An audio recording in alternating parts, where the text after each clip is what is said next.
Pemirsa, dimanapun Anda berada, bersama saya Rizky Martin, tentunya di Dialog Wawasan Kebangsaan dengan tema Indonesia Bersatu, Indonesia Maju.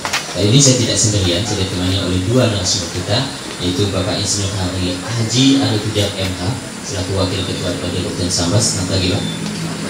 Dan di samping saya juga ada Bapak Musta'in, Ketua Tokoh Masyarakat. Apa kabarnya, Pak? Iya. Ya, pemirsa, kali ini kerjasama Radio Suara Sambas, Radio Arina Datu, dan juga CWTV Sambas. Begitu kita akan memulai ya bincang kita dengan kedua narasumber ini. Pak, kalau kita melihat ini Pak, Indonesia Bersatu, Indonesia Maju terkait COVID-19 ini Pak. Kalau kita lihat ya perekonomian Indonesia ini agak sedikit menurun ya Pak.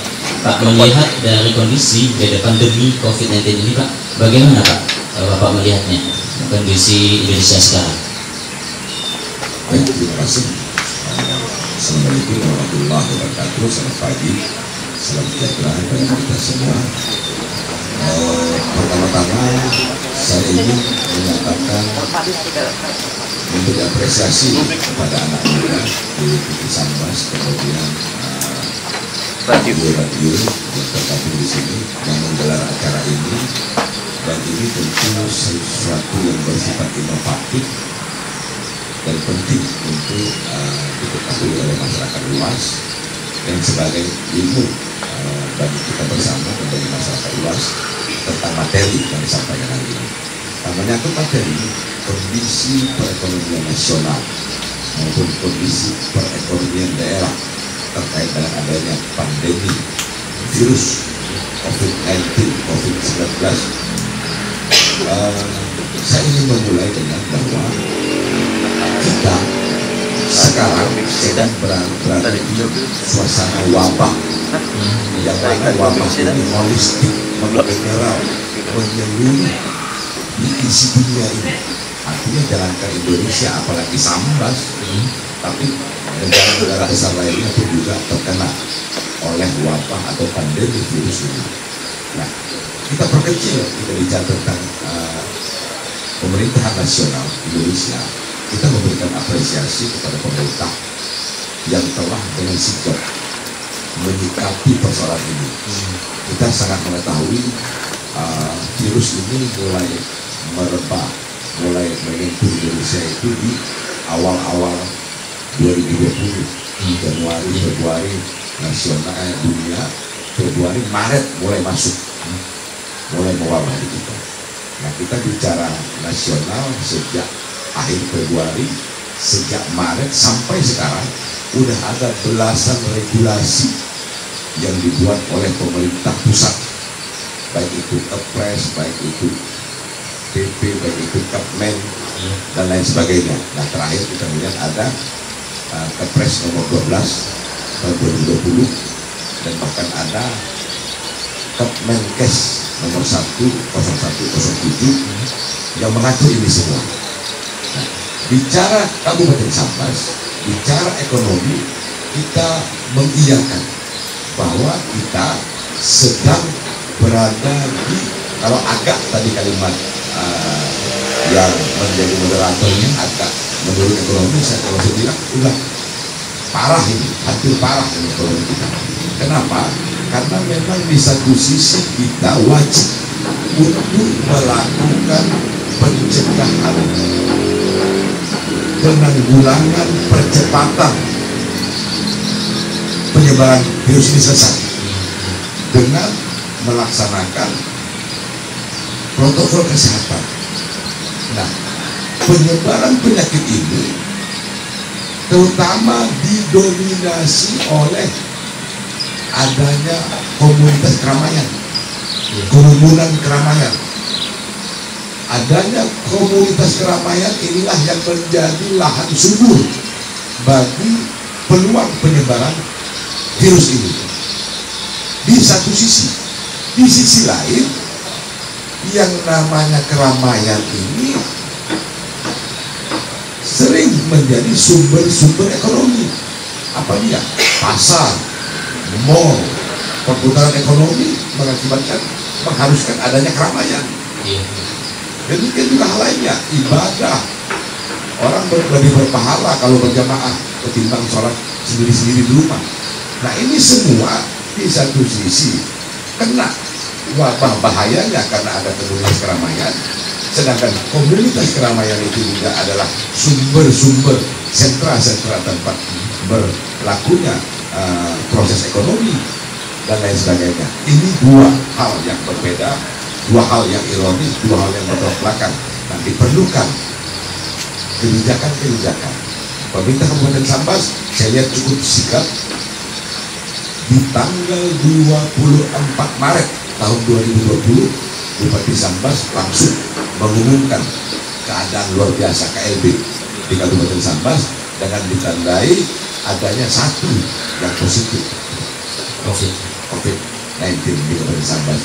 Maka diputuskan kita status KLB. Nah, status KLB ini membuat kita harus patuh dan ketat dalam melaksanakan protokol kesehatan. Ilmu kesehatan mengatakan secara teori, dan namanya teori ilmu kesehatan tentu berdasarkan penelitian yang sudah sangat baku, bahwa untuk mencegah virus ini dibutuhkan masa memutus rantai itu 14 hari. 14 hari itu yang paling jitu adalah dengan lockdown, dengan tidak kemana-mana. Nah artinya di sisi lainnya tentu ekonomi ini stagnan prosesnya selama 14 hari itu. Kita jangankan Kabupaten Sambas, nasional saja menurut pandangan saya agak setengah-setengah ini. Beda dengan misalnya Malaysia. Malaysia itu lockdownnya lockdown betul. Muncul dikit di pintu rumah mati orang pun langsung ada petugas yang kita udah keluar disanksi. Nah kalau kita ini kan hanya himbauan saja untuk diam di rumah. Nah sekarang himbauan itu tergantung dengan status individu masyarakat. Kesadaran masyarakat pun tergantung status masyarakat yang sadar, tapi dia sadar juga bahwa dia sadar ingin tetap di rumah, sadar betul-betul murni pikiran ingin melaksanakan himbauan untuk memutus rantai 14 hari. Tapi sadar juga dia bahwa kalau 14 hari, hari pertama, hari kedua, hari ketiga aja udah kesulitan ekonomi. Gimana? Nah akhirnya dia langgar itu. Nah artinya memang kita pada posisi dilema. Oleh karena itu maka saya sangat bersyukur pemerintah pusat mulai memperhatikan himbauan WHO. Apa dia bahwa tidak bisa ini, vaksin belum ditemukan, sehingga menunggu terus lockdown, terus stay at home, terus tidak bisa ini, ekonomi akan terpuruk. Maka dirumuskanlah suatu bentuk yang namanya new normal. Nah new normal inilah yang menjadi harapan kita, di mana new normal ini adalah konsep rekayasa pemerintah agar kita tetap ekonomi jalan, tapi diwajibkan tetap patuh dan taat terhadap protokol kesehatan. Kegiatan ekonomi silakan dilakukan, tapi protokol kesehatan harus dilaksanakan sehingga dua-duanya dapat. Terakhir, saya lihat hari ini pemerintah pusat juga tadi malam dan kemarin dalam last minute ini sudah mengumumkan membubarkan gugus tugas, kemudian diganti dengan satuan tugas.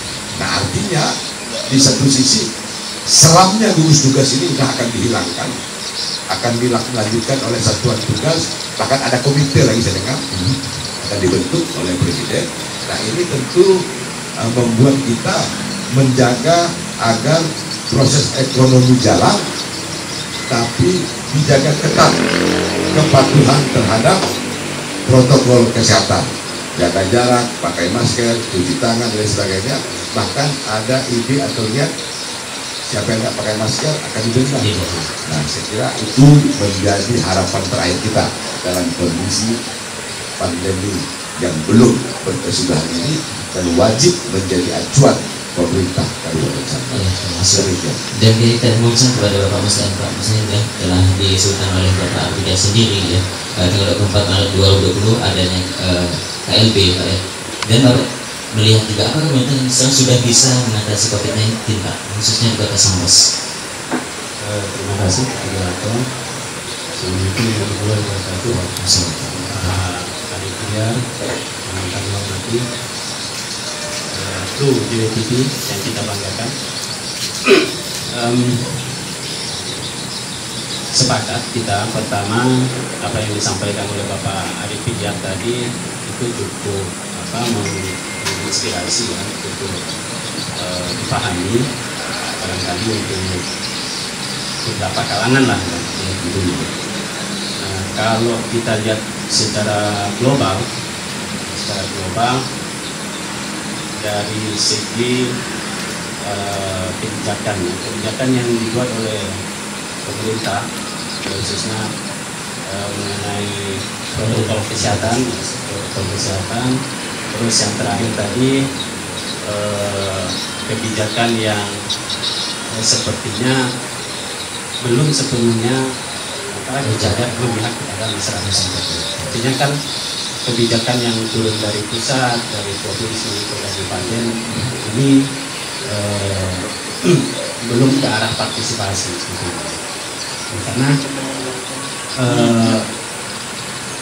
COVID-19 ini juga tidak lepas kalau dalam tata kelola itu, tata kelola pemerintahan itu kan bagaimana mewujudkan hak-hak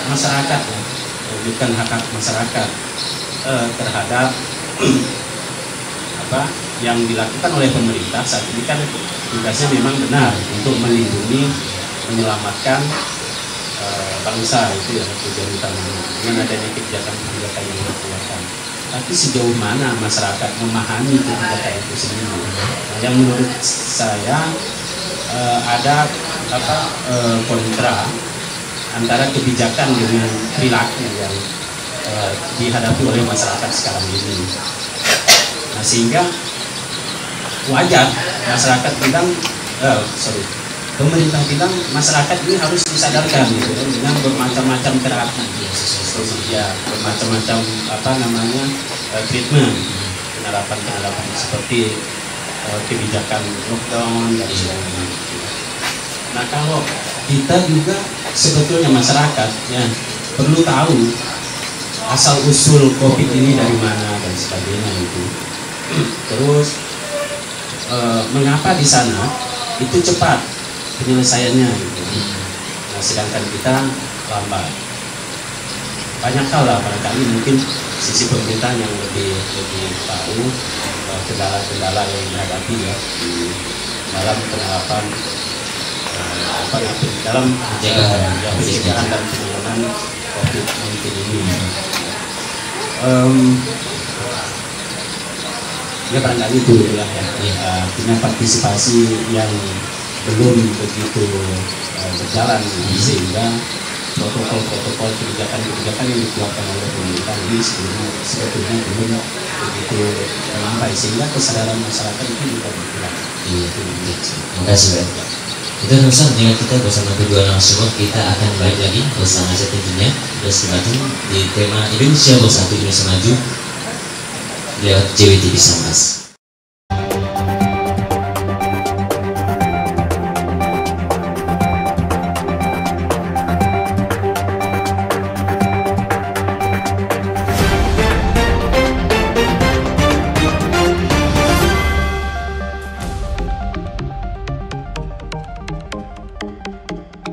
Assalamualaikum warahmatullahi wabarakatuh. Saya Eksa Teguh Saputra mengucapkan selamat dan sukses kepada JWTV Sambas yang telah bisa disaksikan melalui TV kabel Sania Vision. Semoga kedepannya JWTV Sambas bisa memberikan informasi dan inspirasi bagi kita semua.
Posen Kebangsaan Indonesia Bersatu Indonesia Maju, kerjasama Radio Suara Sambas, Radio Arian Datu dan juga JWTV Sambas. Ini kita balik lagi kepada Bapak Mustaim. Pak, saya tadi dengar Pak, bagaimana Pak yang tidak memihak masyarakat itu seperti apa Pak?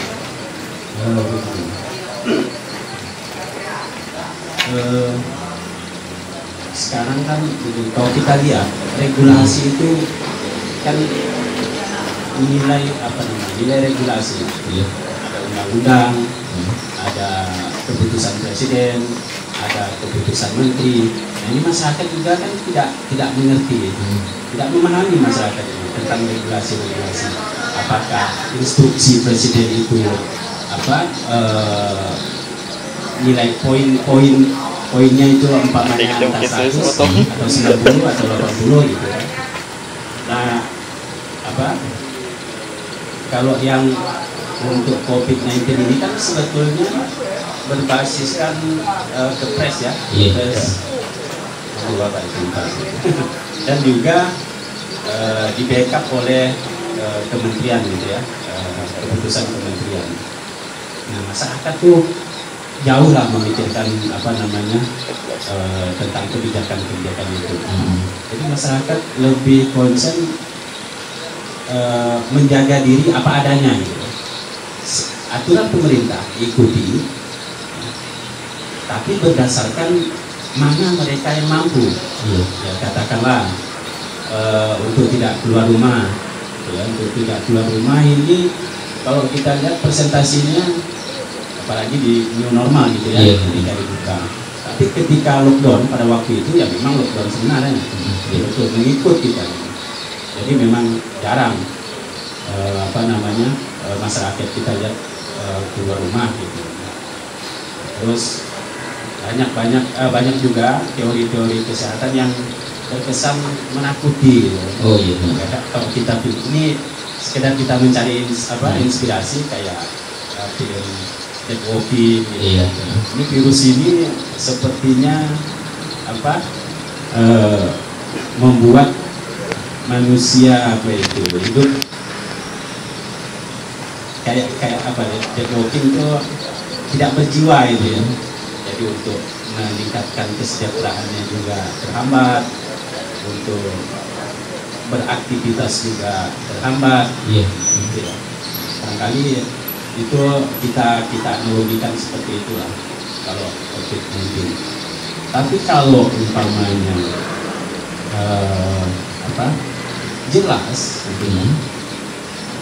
COVID-19 ini betul-betul membunuh gitu ya, betul-betul membunuh. Umpamanya massal gitu. Kalau di Sambas begitu orang positif, umpamanya 1000 tumbang gitu ya. Nah itu mungkin bisa dikatakan itu kayak ghost, kayak hantu gitu ya. Nah, virus itu kayak hantu gitu.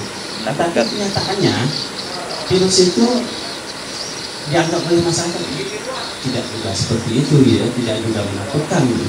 Kenapa pemerintah menerapkan seolah-olah protokol yang dilaksanakan ini seperti menakutkan? Nah itu barangkali.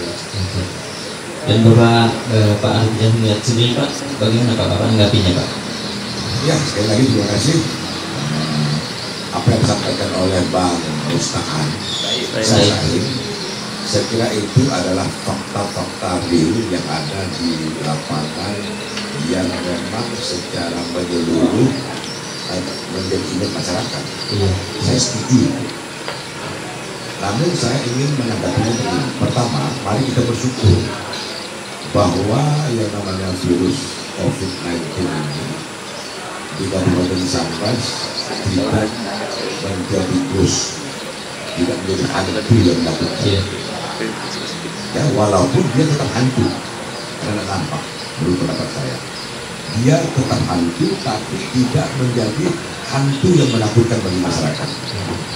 Saya ambil ilustrasi begini, kalau dia menjadi hantu yang menakutkan, ini kita sedang menggelar acara sambil ngomong-ngomong begini, seringnya bunyi ambulan.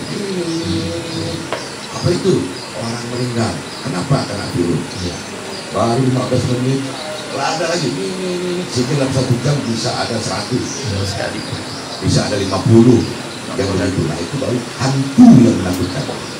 Nah, tapi ini saya akan mengatakan tetap hantu, tapi belum menakutkan, namun berpotensi menakutkan. Kita harus sadar sampai hari ini, kalau di Sambas nol ya, artinya yang positif nol. Tapi kalau bicara nasional, mari kita amati setiap hari. Saya mengamati setiap hari, grafiknya masih naik. Sampai hari ini tingkat kematian masih berada rata-rata per hari 5 sampai 60 orang Indonesia meninggal. Ya, kita amati terus pengumuman pemerintah di jam 3 sore kan. Nah itu menunjukkan grafiknya. Makanya sampai hari ini banyak persoalan terjadi. Debatable antara orang tua, ada yang ingin anaknya masuk, ada yang tidak mau. Begitu juga. Itu akibat daripada bahwa grafik ini masih jalan dan meningkat. Iya.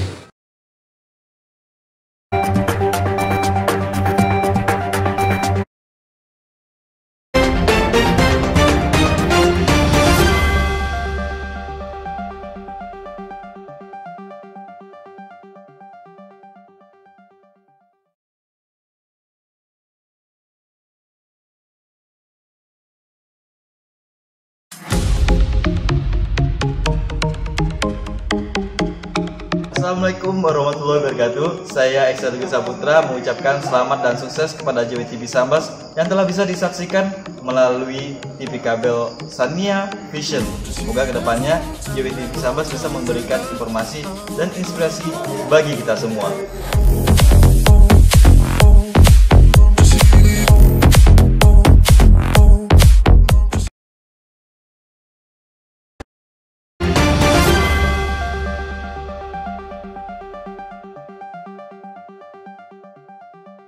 Pemirsa, keberadaan bersama saya Rizky Mati di wawasan kebangsaan Indonesia Bersatu, Indonesia Maju. Hari ini kita memasuki sesi terakhir pada permasalahan Pak. Permasalahan ini merupakan permasalahan yang sangat krusial ya di seluruh dunia ya. Di mana Pak kalau kita melihat apakah dengan adanya pandemi ini ya, khususnya Indonesia nantinya akan terjadinya rawan akan perpecahan Pak. Bagaimana Pak melihat situasi seperti ini? Perpecahan yang seperti apa ya? Perpecahan. Kalau perpecahan identik kalau kita terminologinya ini konflik ya. Kalau COVID-19 ini kita melihat ini konflik sosial. Konflik sosial. Konflik massa ya. Konflik sosial. Saya melihatnya ya. Karena dari sudut pandang tata kelola, bagaimana pemerintah menerapkan regulasi-regulasi terkait penyelamatan, perlindungan terhadap rakyat. Nah ini tidak sepenuhnya mendapat dukungan dari masyarakat, karena tadi kesadaran masyarakat yang kurang. Terus upaya-upaya yang dilakukan pemerintah ini belum begitu sesuai dengan apa yang dibutuhkan oleh masyarakat. Belum sesuai dengan kebutuhan masyarakat.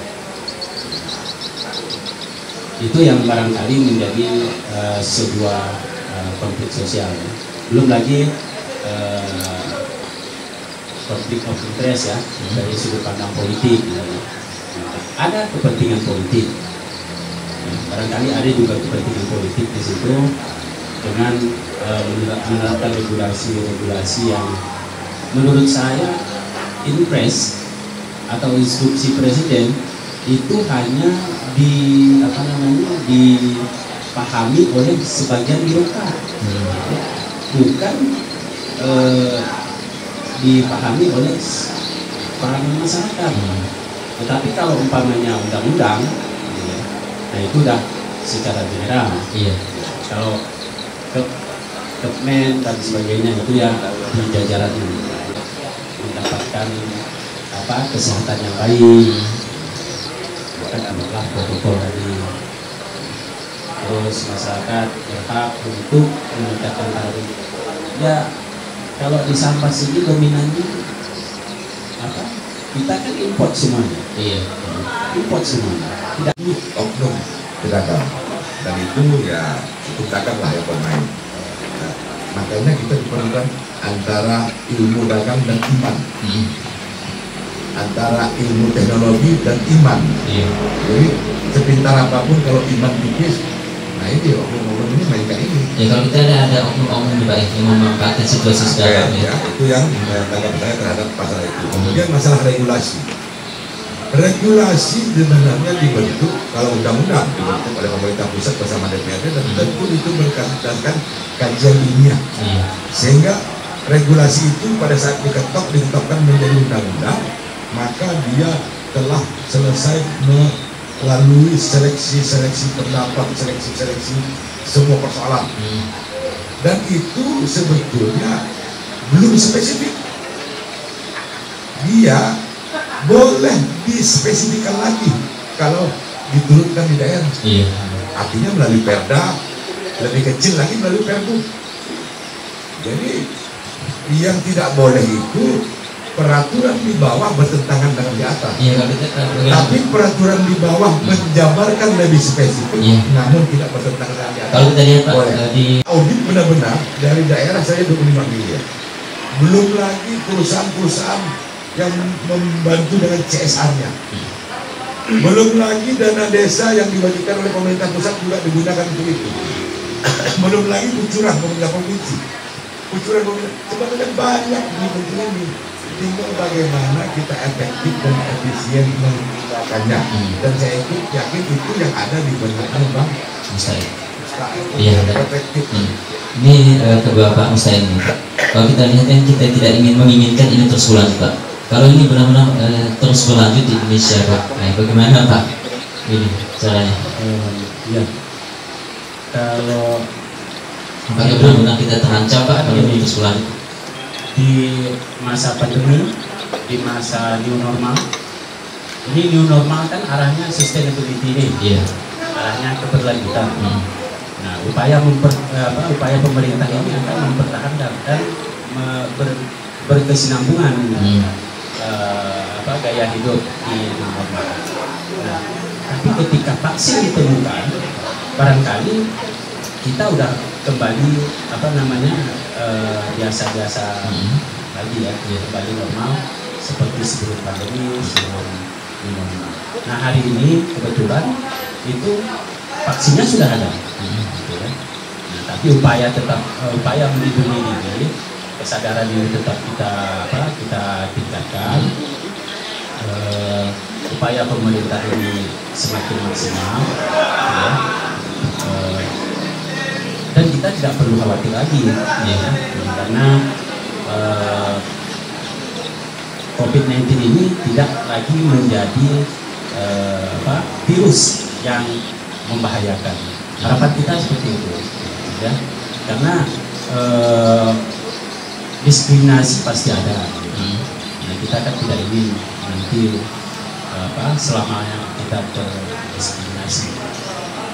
Mari kita membangun kesadaran publik, membangun kesadaran masyarakat bersama-sama dengan pemerintah, pemerintah dengan upaya dengan kebijakan-kebijakan kita ikuti dengan menjalankan protokol kesehatan.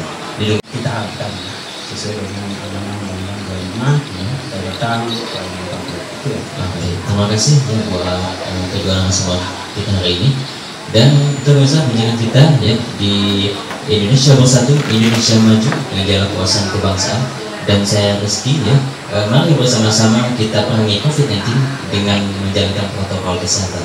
Lindungi diri, lindungi keluarga, dan lindungi masyarakat untuk menuju Indonesia Maju. Dan terima kasih atas perjumpaan kali ini.